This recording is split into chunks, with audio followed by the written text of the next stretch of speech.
Jornalismo, notícia, entrevista e informação qualificada. Você está na Demais TV.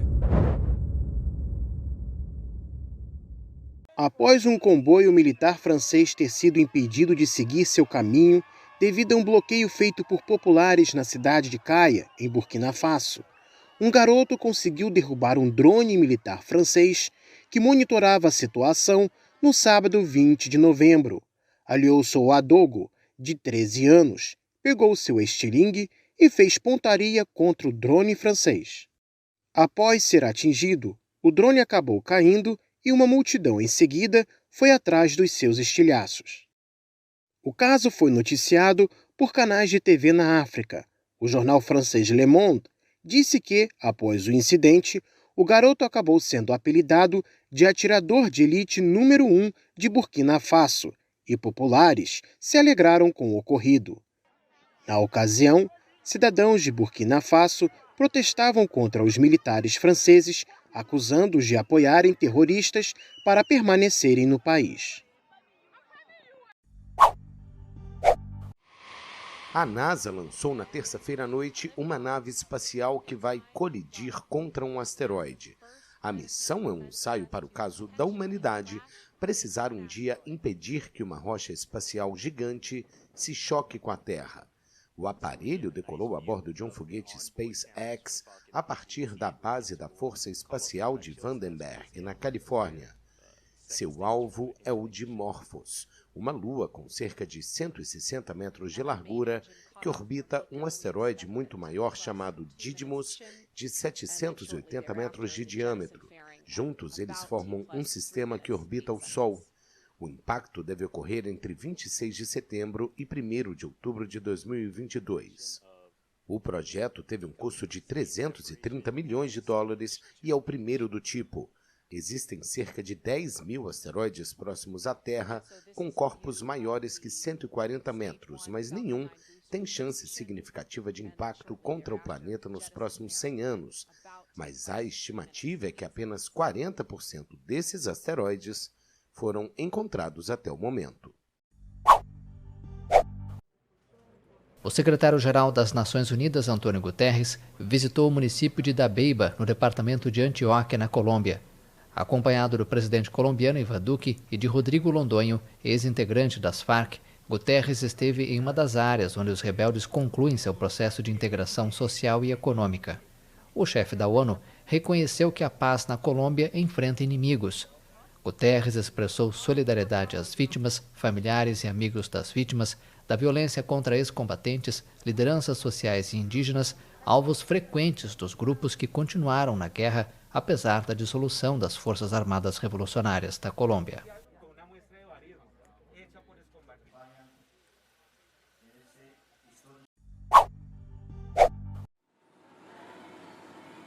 Os sistemas agroalimentares mundiais que ainda sofrem com as consequências da pandemia da Covid-19 devem se preparar imediatamente para futuros novos choques.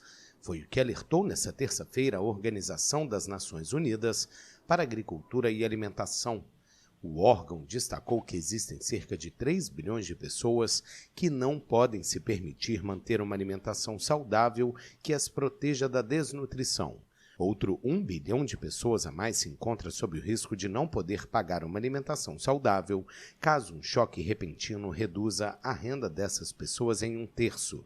Entre os possíveis impactos temidos pela organização com sede em Roma estão as secas, enchentes ou doenças diversas. A edição de 2021 do relatório informou que a pandemia deixou claramente em evidência a fragilidade dos sistemas agroalimentares mundiais. Esses sistemas incluem tanto a produção quanto as cadeias de abastecimento de alimentos, as redes internas de transporte e o consumo. Para levar os países a se conscientizarem de sua vulnerabilidade a choques e a situações de estresse crônico, o braço da ONU criou vários indicadores de resiliência. Eles permitem analisar a produção dos países no nível doméstico, a amplitude de suas trocas comerciais, os sistemas de transporte de que dispõem e o acesso de sua população a uma alimentação saudável.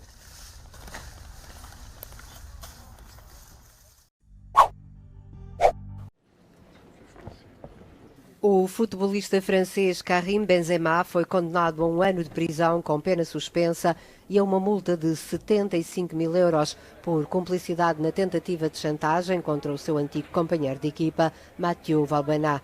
Assim que foi conhecida a sentença, os advogados do atacante francês anunciaram que o seu cliente estava a apresentar recurso.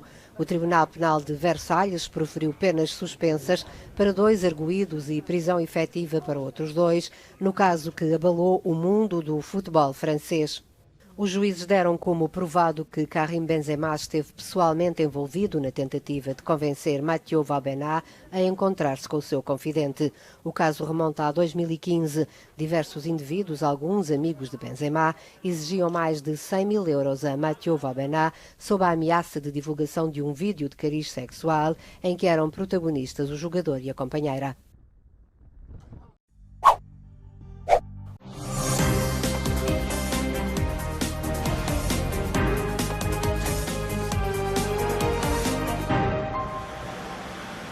Distintos sectores de la sociedad panameña han manifestado su preocupación por el incremento de los crímenes violentos en el país, más aún tras el homicidio del subdirector del Registro Público el pasado 14 de noviembre, aumentando la percepción de inseguridad en las calles. Nos preocupa porque eso lo podemos ver en otros países como Colombia, México, en Centroamérica, cómo el crimen organizado ha penetrado la política de esos países y ha estado en muchas formas cerca de la toma de decisiones sobre temas de seguridad pública en esos estados. Este 23 de noviembre, el ministro de Seguridad, Juan Pino, se refirió al tema en medio del debate que ha generado la posibilidad de que se trate de un delito vinculado al crimen organizado. Pero a nadie matan por nada, indirectamente. En su momento, una vez que se adelanten las investigaciones, daremos a conocer los motivos. Pero sería irresponsable que yo le venga a decir a usted el motivo. Sin embargo, la penetración de este tipo de delincuencia en la política local no es un tema novedoso y ha sido planteado por las propias autoridades de las últimas administraciones de gobierno. En el gobierno Martinelli, Raúl Mulino hizo esa misma declaración diciendo que el crimen organizado, que el narcotráfico había penetrado la política panameña, lo que se llama narcopolítica. En el gobierno de Varela, el mismo presidente habló de la narcopolítica. Y ahora en el gobierno de Laurentino Cortizo siguen hablando de la narcopolítica. Entonces es un secreto a voces que la narcopolítica se está dando y hasta dónde los estamentos de seguridad, pero también la población panameña, hasta dónde vamos a aguantar que esas filtraciones sigan y hasta dónde vamos a llegar, que es lo preocupante. Más allá de las afirmaciones de las autoridades acerca de la vinculación de estos crímenes con grupos organizados, la población exige planes integrales para contener el incremento de la violencia. Según cifras del Ministerio de Seguridad, se han cometido 440 homicidios en lo que va de 2021, constituyendo un aumento en relación al año anterior. Este tipo de delitos que tienen ribetes, como se quiere sustentar y focalizar, tienen ribetes de pandillerismo o de tráfico o trasiego de droga o de tumbe o de crimen organizado. Esa criminalidad no excluye para procesos de victimización a la población que colateralmente no tiene que ver nada con el evento. John Alonso, Hispan TV, Ciudad de Panamá.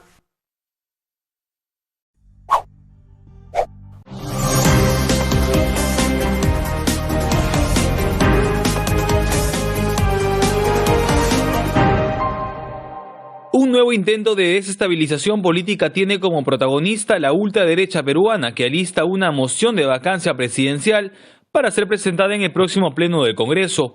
Hasta el momento son 3 bancadas las que se han mostrado a favor de la moción propuesta por la tercera vicepresidenta del Congreso, Patricia Chirinos, pero son más las que han expresado su rechazo.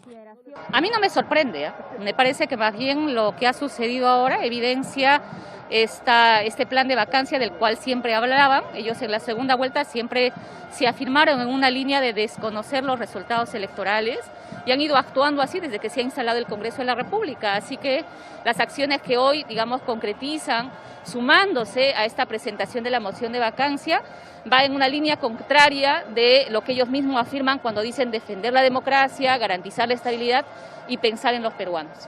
Se trata de las bancadas de Avanza País, Renovación Popular y Fuerza Popular.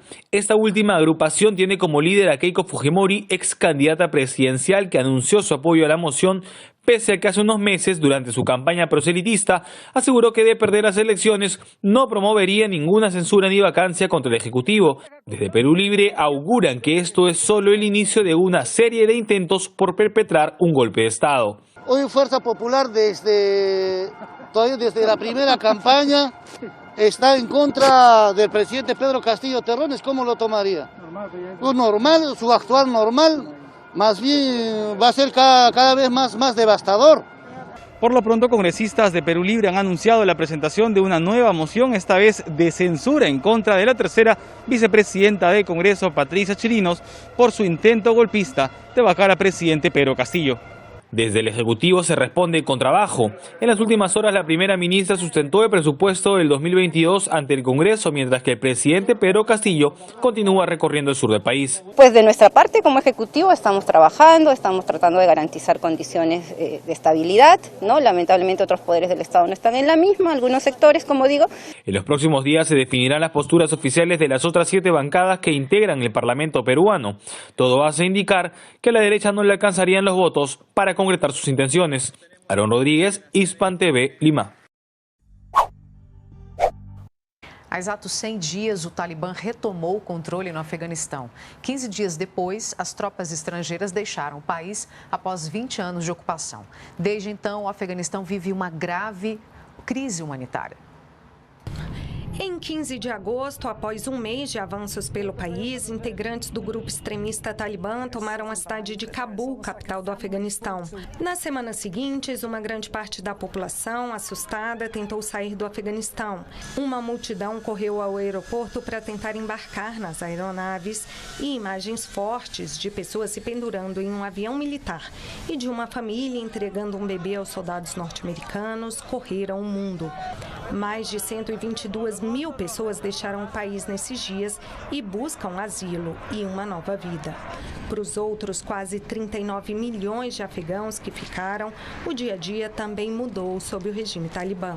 Moradores dizem que o Afeganistão está mais seguro, apesar dos atentados contra muçulmanos sunitas orquestrados pelo Estado Islâmico, o grupo rival do Talibã. Já a economia está à beira de um colapso, segundo as Nações Unidas. Não há empregos, a moeda afegã teve forte desvalorização e o preço dos alimentos alta recorde.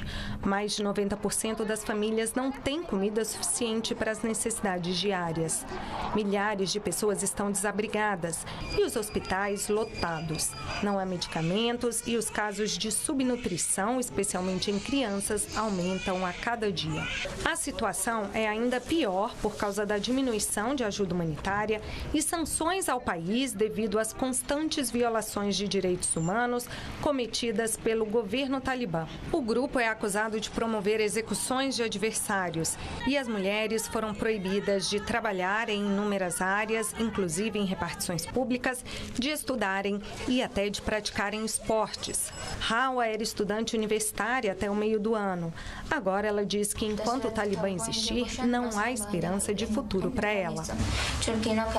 Eles falam que o que eu estudei nos últimos 20 anos é inútil, diz.